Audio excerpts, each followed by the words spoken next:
মুর্শিদাবাদ সফরে আজ মুখ্যমন্ত্রী শুভেন্দু অধিকারী বহরমপুর হেলিপ্যাডে নেমে মুর্শিদাবাদ মেডিকেল কলেজে যাবেন মুখ্যমন্ত্রী শুভেন্দু অধিকারী। কিছুদিন আগেই গোবিন্দপুর রেলগেটে যে দুর্ঘটনা ঘটেছিল সেই দুর্ঘটনায় আহতদের দেখতেও যাবেন মুখ্যমন্ত্রী শুভেন্দু অধিকারী। কিছুক্ষণ আগেই বহরমপুরে নেমেছেন তিনি।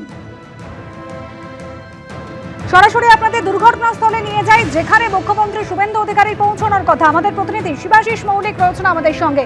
শিবাশিস, 17 জুলাই যে ভয়াবহ দুর্ঘটনা ঘটেছিল, এই সেই দুর্ঘটনাস্থল, আর কতক্ষণের মধ্যে মুখ্যমন্ত্রী এখানে পৌঁছানোর সম্ভাবনা রয়েছে, আর কি কি কর্মসূচি রয়েছে?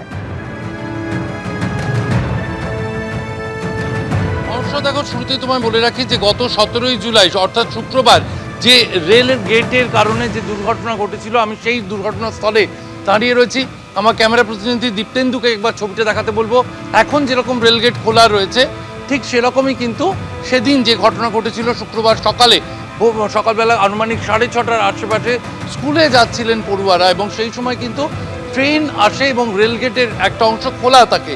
পুলকার দুর্ঘটনা হয় এবং এখানেই কিন্তু 2 পড়ুয়া সহ 3 জনের মৃত্যু হয়। 2 জন চিকিৎসাধীন রয়েছেন মুর্শিদাবাদ মেডিকেল কলেজে। আজ মুখ্যমন্ত্রী শুভেন্দু অধিকারী তিনি বহরমপুর স্টেডিয়ামে, তার অস্থায়ী হেলিপ্যাড করা হয়েছে, বহরমপুর স্টেডিয়ামে নেমেছেন মুখ্যমন্ত্রী শুভেন্দু অধিকারী। মুর্শিদাবাদ মেডিকেল কলেজে যে পড়ুয়ারা চিকিৎসাধীন রয়েছেন, প্রথমে তাদের শারীরিক অবস্থার খোঁজ নেবেন মুখ্যমন্ত্রী শুভেন্দু অধিকারী। তারপর এই যে পথ তুমি দেখছো, গোবিন্দপুর গ্রামের রাস্তা অত্যন্ত ছোট, এই পথ দিয়েই মুখ্যমন্ত্রী আসবেন এবং এসে এই যে রেল যে দুর্ঘটনা ঘটেছিল দুর্ঘটনাস্থল, সেই স্থল পরিদর্শন করবেন মুখ্যমন্ত্রী। তারপর গোবিন্দপুর গ্রামের ভিতরে গিয়ে যে নিহত শিশুদের পরিবার বা নিহতদের যে পরিবার, সেই পরিবারগুলির হাতে আর্থিক সাহায্য তুলে দেবেন মুখ্যমন্ত্রী শুভেন্দু অধিকারী। এখনো পর্যন্ত এরকমটাই প্রশাসন সূত্রে জানা যাচ্ছে। ধন্যবাদ অনুষ্কা। স্বাস্থ্যের সুখবর, ভারতে প্রথমবার আসছে ডেঙ্গি ভ্যাকসিন। কিউডেঙ্গা ভ্যাকসিন বাণিজ্যিকভাবে বিক্রির অনুমোদন দিল drugs controller general of India. তবে এই ভ্যাকসিন বাজারে আসতে আরো কয়েক মাস সময় লাগবে বলে জানিয়েছেন স্বাস্থ্যমন্ত্রী। বছর বছর বর্ষা এলেই রাজ্যে বাড়ে ডেঙ্গির প্রকোপ। প্রতি বছর মশাবাহিত রোগে আক্রান্ত হন হাজার হাজার মানুষ। সেই লড়াইয়ে এবার নতুন হাতিয়ার পেল দেশ। ভারতে প্রথমবার আসতে চলেছে ডেঙ্গির প্রতিষেধক vaccine. Drugs controller general of India বাণিজ্যিকভাবে ডেঙ্গির ভ্যাকসিন কিউডেঙ্গা ব্যবহারের অনুমোদন দিয়েছে।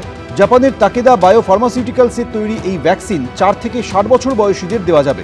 সংস্থার দাবি, এই ভ্যাকসিন নেওয়ার জন্য কোনো প্রি ভ্যাকসিনেশন স্ক্রিনিংয়ের প্রয়োজন হবে না। অর্থাৎ আগে কখনো ডেঙ্গি হয়েছে কিনা তা যাচাই না করেও এই টিকা নেওয়া সম্ভব।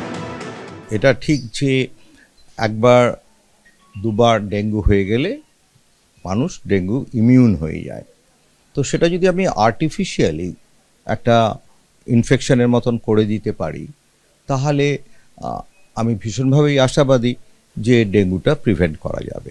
রিসেন্ট স্টাডিজে দেখা গেছে যে এই ডেঙ্গু ভ্যাকসিনটা is quite safe and effective. প্রস্তুতকারী সংস্থার দাবি, ডেঙ্গি ভাইরাসের 4টি সেরোটাইপের বিরুদ্ধেই সুরক্ষা দিতে সক্ষম এই ভ্যাকসিন। আমাদের কোনো আগে টেস্ট করতে হচ্ছে না যে পেশেন্ট আগে ডেঙ্গু ইনফেক্টেড ছিল কি ছিল না, অ্যান্টিবডি আছে কি নেই, স্ট্রেট ভ্যাকসিনটা দিয়ে দেওয়া যাবে। আমরা যে নিউমোনিয়ার একটা ভ্যাকসিন এখন পেয়েছি, যে একটা দিলেই লাইফ টাইম হয়ে যাচ্ছে, অনেকটা সেই রকমই হলো যে একটা ভ্যাকসিন দিলে, যদি এখানে আমাদের 2টো ভ্যাকসিন দিতে হবে, প্রথম ভ্যাকসিন 3 মাস পরে আবার সেকেন্ড ভ্যাকসিন, কিন্তু তাতে আমাদের পুরো কভার হয়ে যাবে।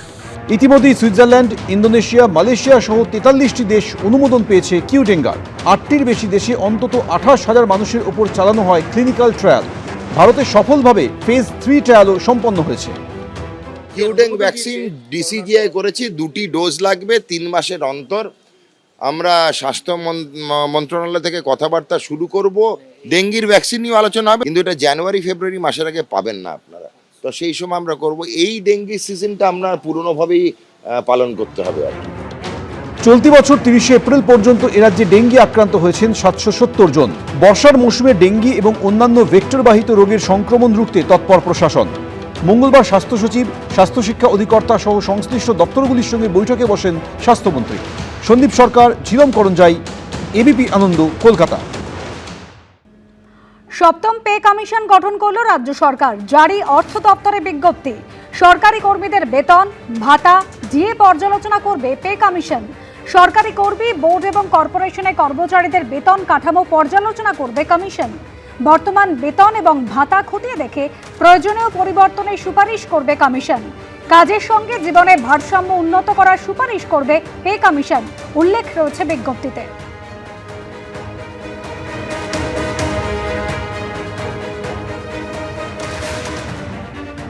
এবিপি আনন্দ, এগিয়ে থাকে, এগিয়ে রাখে।